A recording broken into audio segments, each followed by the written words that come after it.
টাকা পয়সার দিক দিয়ে তুমি গরিব আছো এইটা আমি মানি, কিন্তু রূপে গুণে মাশাআল্লাহ তুমি বড় লোক আছো। ভাই আপনি কি করতেছেন আমি বুঝতেছি না। আরে 2 বছর মা হয়ে গেছে এখনো জিনিসটা বুঝো না। শোনো, বিষয়টা গোপন থাকো আমাকে দুজনের মধ্যে। মাঝে মাঝে ডাকমু, একটু সময় দিবা। মনে করো যে তোমার যা কিছু লাগে সদাই পাতি নিয়ে যাইবা, আমার কোনো আপত্তি না। লাগলে কলকাতা বাইর করে দেবো তোমার, কোনো চিন্তা নাই।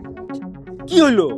আরে হুনু, ভালো সিদ্ধান্ত নিতে দেরি করে কোনো লাভ নেই, তাতে লসই হয়। বাড়িতে কিন্তু তোমার বাচ্চা না খাই আছে। সিদ্ধান্ত তো তাড়াতাড়ি নাও, আমিও খুশি হই, তোমারও বাজার ব্যাগটা ভরে যায়। শুভ কাজে না ভাই দেরি করতেন, একটু কাছে আসেন,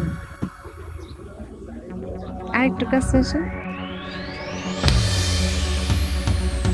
কুত্তার বাচ্চা, কি মনে করছিলি? হুম, এটা তোর জন্য উচিত শিক্ষা।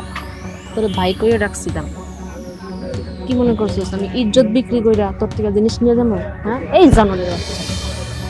গরিবের না টাকা না থাকতে পারে, মান সম্মান আছে, বুঝছ নাই? লাত্তি তোমার সামনে দিন সাত। ছোট লোকের বাচ্চায় কামটা করলো কি? যা, আবার আবি না? কেউ মনে হয় দেয়নি।